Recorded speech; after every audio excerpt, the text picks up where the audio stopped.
Hello friends, सबसे पहले मैं आपको एक ही बात बोलूंगा कि इस कंटेंट को पूरा देखना। कसम से कुछ हटकर कुछ नया लेकर ही जाओगे। भगवान शिव सिर्फ एक देवता नहीं, ये बल्कि दुनिया के सबसे बड़े आध्यात्मिक गुरु भी हैं। ये सबसे बड़े स्पिरिचुअल लीडर हैं। मन के विज्ञान के क्षेत्र में उनसे बड़ा वैज्ञानिक कोई नहीं है। भगवान शिव से जो सबसे पहली चीज मैं सीख सकता हूं, ये टोटल एक्सेप्टेंस यानी पूर्ण स्वीकार्यता। ये अपनी परिस्थिति को अपनी दशा को पूरी तरह से स्वीकार करो। भगवान शिव ने अघोरी बाबा, देवताओं, ऋषि मुनियों, यहां तक कि भूत प्रेतों को भी स्वीकार किया, बिना किसी भेदभाव के। इसीलिए भगवान शिव को देवताओं, ऋषि मुनियों, भूत प्रेतों का भी गुरु कहा जाता है, सबका गुरु कहा जाता है। क्योंकि बिना किसी भेदभाव के उन्होंने संपूर्ण सृष्टि को, पूरी दुनिया में रहने वाले हर किसी को, अच्छे बुरे को, हर किसी को स्वीकार किया। इसीलिए उन्हें सबका गुरु कहा जाता है।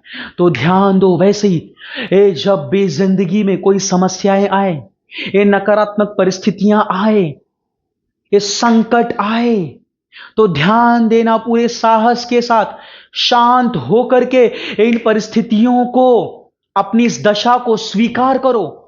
टोटली एक्सेप्ट करो, एब्सोल्युटली एक्सेप्ट करो। जरा सा भी यहां वहां हटे बिना पूरी तरह से खड़े होकर उसे स्वीकार करो। तो ध्यान देना, क्योंकि ये जो समस्याएं हैं वो अचानक से ठीक नहीं होती।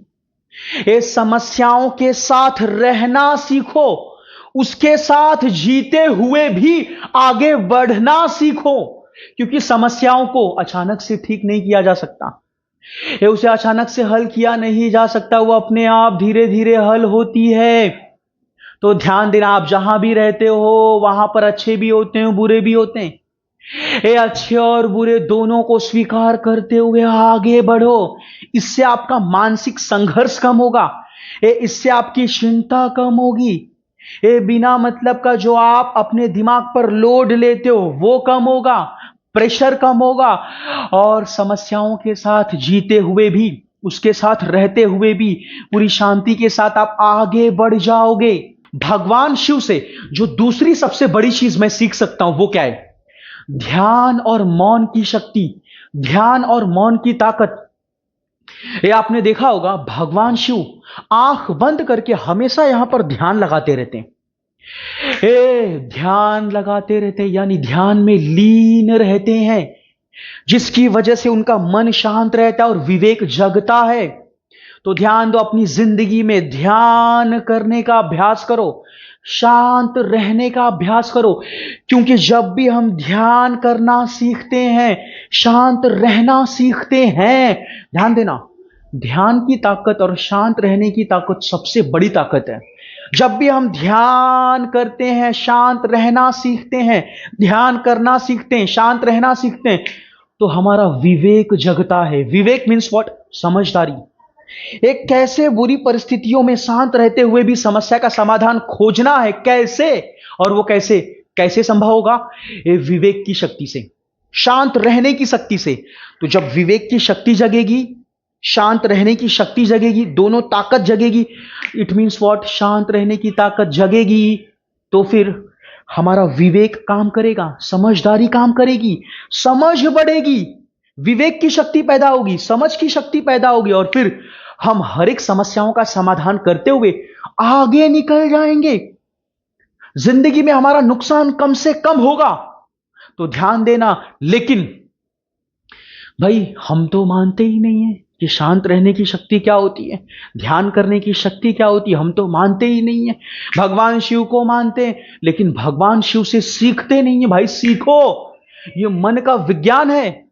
ये भगवान शिव खुद संदेश देते, मैसेज देते हैं कि भाई ध्यान करना सीखो और शांत रहना सीखो। भगवान शिव से तीसरी चीज मैं क्या सीख सकता हूं, इसे समझने के लिए पहले इस बात को समझो कि भाई भगवान शिव को अर्धनारीश्वर भी कहा जाता है। ये अर्धनारीश्वर मीन्स व्हाट? कि भगवान शिव खुद को आधा पुरुष और आधे स्त्री के रूप में प्रकट करते हैं। ये बात को समझो, पुरुष यानी पुरुष के अंदर बुद्धि और तर्क की शक्ति ज्यादा एक्टिव होती है, और स्त्री यानी स्त्री के अंदर भावनाएं और करुणा की शक्ति ज्यादा एक्टिव होती है। ऐसा नहीं है कि पुरुष के अंदर भावनाएं और करुणा नहीं होती, होती है, लेकिन पुरुष बुद्धि और तर्क से ज्यादा प्रभावित रहता है। और दूसरी ओर ऐसा नहीं है कि महिलाओं के अंदर बुद्धि और तर्क नहीं होती है, उनके अंदर भी बुद्धि और तर्क होती है, वो उसका यूज करती हैं, लेकिन उनके पास भावनाओं और करुणा की शक्ति सबसे ज्यादा है, इमोशन की शक्ति सबसे ज्यादा है। तो बात को समझो, पुरुष यानी पुरुष के अंदर बुद्धि और तर्क की शक्ति ज्यादा एक्टिव होती है, और स्त्री के अंदर भावनाओं और करुणा की शक्ति ज्यादा एक्टिव होती है। और हर एक इंसान पुरुष और स्त्री दोनों का मिश्रण है, चाहे वो आदमी हो चाहे वो औरत, हर कोई पुरुष और स्त्री दोनों का मिश्रण है। तो ध्यान देना, जिंदगी में आगे बढ़ने के लिए ये पुरुष वाली शक्ति यानी बुद्धि और तर्क की शक्ति, और दूसरी ओर स्त्री वाली शक्ति यानी भावनाएं और करुणा की शक्ति, ये दोनों शक्ति हमें चाहिए, ये दोनों शक्ति हमें चाहिए जिंदगी में आगे बढ़ने के लिए। फॉर एग्जाम्पल, जब हम महासंकट में पड़ जाते हैं, पूरी तरह से टूट जाते हैं, पूरी तरह से बिखर जाते हैं, ये भावनाएं पूरी तरह से टूट जाती है, हीन भावनाओं में आ जाती है, फिर हमें स्त्री वाली शक्ति की जरूरत होती है, स्त्री वाली शक्ति की जरूरत होती है, यानी भावनाओं की शक्ति की जरूरत होती है। हमें अपनी टूटी हुई भावनाओं को पकड़कर भीतर से उठाकर मजबूत कर कर आगे बढ़ना होता है। ये जैसे देवी माता आती है, ये यानी स्त्री की शक्ति, ये भावनाओं की शक्ति, करुणा की शक्ति। जब हम पूरी तरह से गिर जाए, टूट जाएं, तो हमें उठाती है ये शक्ति, स्त्री वाली शक्ति। तो ये भी जरूरी है। और दूसरी ओर तर्क और बुद्धि वाली शक्ति भी चाहिए, तर्क और बुद्धि वाली शक्ति भी चाहिए, अपने नुकसान अपने फायदे को सोचने के लिए ये वाली पुरुष वाली भी शक्ति चाहिए, दोनों शक्ति का बैलेंस होना चाहिए। बात को समझो, जो स्त्री होती है, देखो, वो पुरुषों की तुलना में कम आत्महत्या करती है, पुरुष स्त्री की तुलना में ज्यादा आत्महत्या करते हैं, क्योंकि वो पूरी तरह से भावनाओं से टूट जाते हैं, समझे कि नहीं, अपने भावनाओं को मजबूत नहीं बना पाते।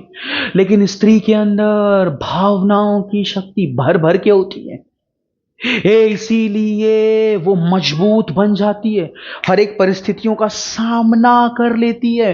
तो ध्यान देना, ये पुरुष वाली शक्ति और स्त्री वाली शक्ति, दोनों शक्तियों का बैलेंस हमारे पास होना चाहिए, हमारे अंदर होना चाहिए।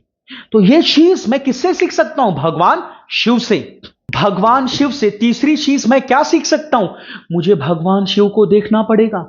ये भगवान शिव अपने शरीर पर भस्म लगाते हैं, ये शरीर पर भस्म लगाना ये क्या संदेश देता है, क्या मैसेज देता है कि भाई ये जिंदगी नश्वर है, एक दिन खत्म हो जाएगी, हर चीज खत्म हो जाएगी।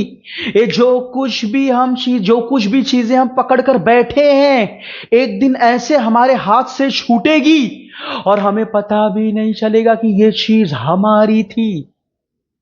ये मरने के बाद जो कुछ भी आपने जीते जी कमाया, नाम कमाया, अपमान कमाया, आपकी बेइज्जती हुई, आपको अवार्ड मिला, आपको भारत रत्न मिला, पूरी दुनिया आपको जानती थी, आपके इतने फॉलोवर थे, आपके इतने भक्त थे, अरे आपके इतने सारे सब्सक्राइबर थे, ये हर एक चीज आपके मरने के बाद आपके लिए खत्म हो जाएगी।